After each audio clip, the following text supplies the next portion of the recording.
जय श्री कृष्ण।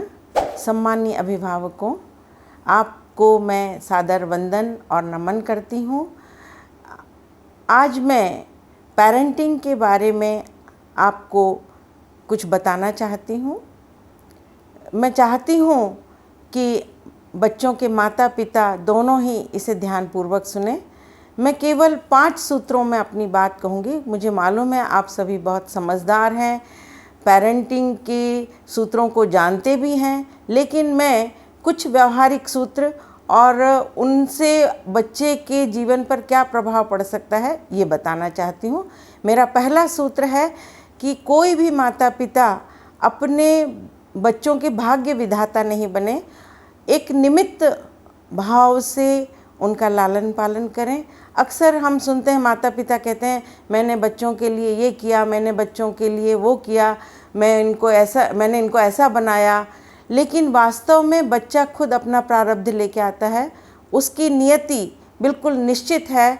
हम तो केवल कोशिश कर सकते हैं, उनका ध्यान रख सकते हैं, उनको सुविधा दे सकते हैं, वो भी ईश्वर के प्रतिनिधि बन करके उनका काम करें, क्योंकि ईश्वर ने हमको ये जिम्मेदारी दी है। एक समर्पित भाव से हमको बच्चों का लालन पालन करना है।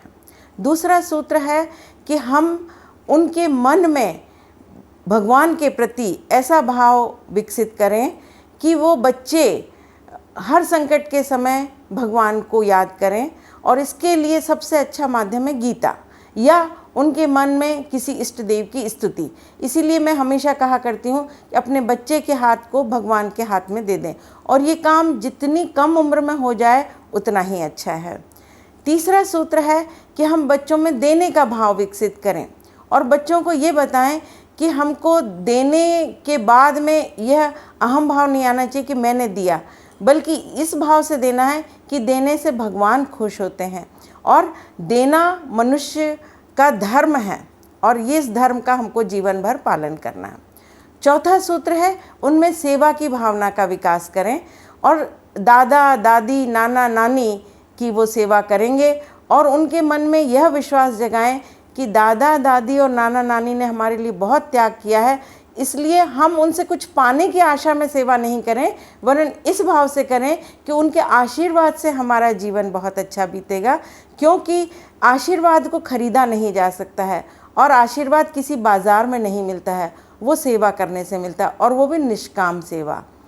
और अंत में बस यही भाव, क्योंकि आज की सबसे बड़ी महामारी विकसित हो गई है बच्चों के मन में, बस मैं और मैं, तो हम उनके मैं को हम में बदल दें।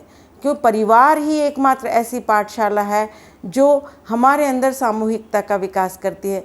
तो हम जो कुछ भी करें तो वो सामूहिकता की भावना उनके मन में विकसित करें, तो निश्चित रूप से बचपन में ही वो मैं वाली प्रवृत्ति हट जाएगी, और हम कहाँ जा रहे हैं, हम क्या खा रहे हैं, हम सब लोग मिलके। और इसीलिए शायद भारतीय संस्कृति में एक मंत्र बनाया गया है, सहना भवतु सहनौ भुनक्तु सह वीर्यम करवावहै।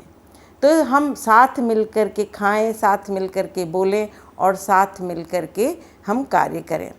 तो हम परिवार में रह रहे हैं, ये भाव उनमें आ जाए। और परिवार के कुछ पंक्तियाँ मैं आपको सुनाना चाहती हूँ, इसको बहुत ध्यान से सुनेंगे कि मुस्कान चेहरे की कीमत बढ़ाती है, प्यार हृदय की कीमत बढ़ाता है, सम्मान व्यवहार की कीमत बढ़ाता है, और परिवार जीवन की कीमत बढ़ाता है। जब ये भाव हम उनमें विकसित करेंगे, और इस भाव के साथ में देखिए अपने आप में गुण आ रहे हैं कि पहला है मुस्कान, दूसरा है प्यार, और तीसरा है सबको सम्मान देना।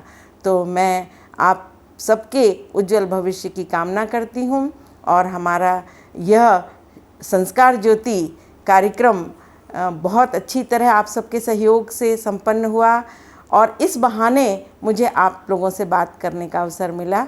मैं आपके प्रति बहुत बहुत आभार व्यक्त करते हुए अपनी बात को यहीं विराम देती हूँ। जय श्री कृष्ण।